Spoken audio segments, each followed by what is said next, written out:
Nah, ketika kita memutuskan ingin belajar fotografi, ingin beli kamera, ada satu pertanyaan yang paling penting.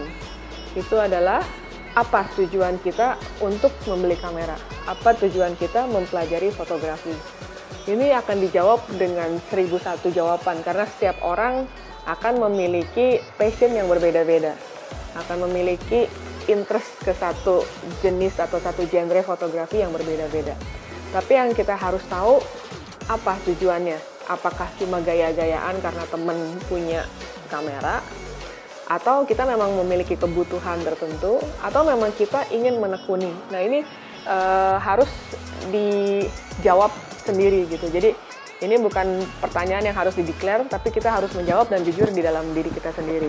Jadi ketika saya dulu memulai fotografi, saya juga masih berpikir, apa sih tujuan saya? Awalnya pasti passion. Saya suka sesuatu yang berbau visual gitu. Tapi kemudian saya harus bertanya lagi, lebih dalam lagi, mau diapain hasilnya? Apakah saya mau go komersial? Apakah saya cuma buat iseng-iseng aja? Atau saya cuma gaya-gayaan gitu. Kalau cuma gaya-gayaan saya nggak rekomen sih, karena terus terang investasinya nggak sedikit gitu. Jadi kalau teman-teman memang yang benar-benar ingin masuk ke dalam fotografi, harus memikirkan apa yang akan kita lakukan. Jadi itu juga ada efeknya ke pemilihan kamera. Jadi kalau misalkan teman-teman bilang, saya motret pakai handphone aja udah keren kok, nggak perlu nih kamera-kamera yang canggih-canggih kayak gini. Nah, itu yang pemahaman yang agak sedikit salah kalau menurut saya. Memang belakangan sosial media kan lagi trending banget. Jadi kita kadang butuh konten-konten visual yang dipajang di sosial media. Tapi yang jadi masalah adalah hasil dari handphone dengan hasil dengan DSLR itu nggak bisa dibandingkan. Jadi itu bukan apple to apple. Itu benar-benar satu dunia dengan dunia yang lain.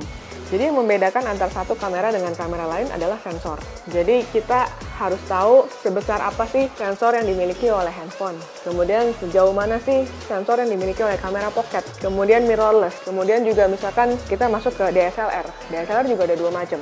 DSLR ada yang crop factor atau teman-teman mungkin tahu istilahnya APS-C. Kemudian kamera yang full frame. Itu juga beda lagi. Kalau kita mau naik level lagi di atas SLR, itu ada namanya medium format yang sensornya jauh lebih besar lagi. Di atas medium format ada lagi large format. Jadi sensor size itu benar-benar mempengaruhi hasil kita.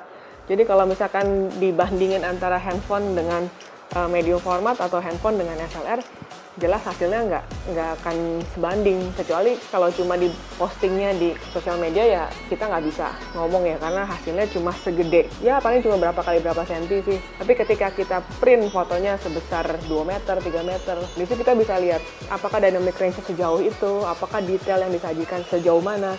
Nah, itu yang bisa kita bilang, oh ya ini memang kamera yang bagus, yang mana yang kamera yang cukup atau sesuai dengan harganya.